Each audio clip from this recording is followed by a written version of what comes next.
మహాపరిశుద్ధుడైన మా తండ్రి, మీకు లెక్కలేని స్థుతులు స్తోత్రాలు తండ్రి. ప్రభా, నీ యొక్క మందిరంలో నేను ప్రార్థిస్తున్నాను. నీ బిడ్డల తండ్రి, అనేక మంది మా కొరకు ప్రార్థించండి అని అడిగిన వారు ఎందరో ఉన్నారు. వారందరిని కూడా నీకు అప్పగిస్తున్నాను. వారిని మీరు జ్ఞాపకం చేసుకునండి అయ్యా. ప్రభా, వారిని తండ్రి నీ అరిసేతి ఎత్తి పట్టుకుని శివించండి అయ్యా. ప్రభా, అలాగని ఎందరో తండ్రి అనారోగ్యములతో ఉన్నారు. వారందరిని కూడా మీరు ముట్టుకుని స్వస్థపరచండి. ప్రభా, చదివి నిరుద్యోగులైన వారు ఎందరో ఉన్నారు. వారికి తండ్రి చక్కటిన జాబులు ఇమ్మని ప్రార్థిస్తున్నాను తండ్రి.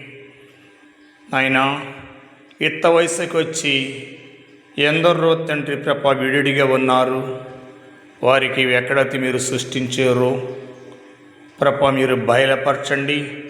అతి త్వరలో తండ్రి బిడ్డలకి తండ్రి వివాహంలో జరిపించాలని ప్రార్థిస్తున్నాను. అలాగే నాయన ఎందరో తండ్రి అనాథులైపోతున్నారో తండ్రి అందరూ ఉండి కూడా అటువంటి వారి ఉదయంలో మీరు ఇమ్మడి ఉండండి. వాళ్ళలో ప్రేమ, జాలి దయచేయమని నేను ప్రార్థిస్తున్నాను. ఆనాడు తండ్రి మీరు ఎన్నో అద్భుతాలను చేసి మానవులుగా పుట్టి వచ్చి ఎన్నో అద్భుతాలను చేశారు ఈ భూలోకములో.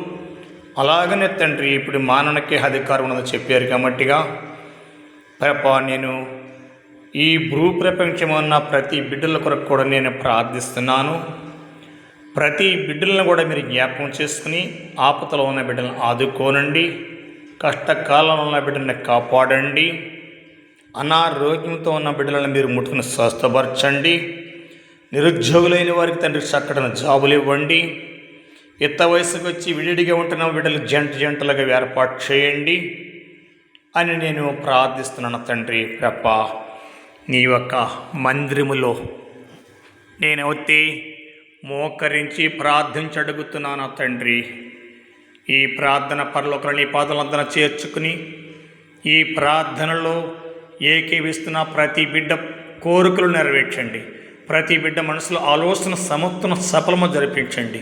ఎవరైతే విశ్వాసముతో దీనిని తండ్రి ఏకీవిస్తున్నారో తండ్రి వారందరికీ కూడా విజయం దయచేయండి.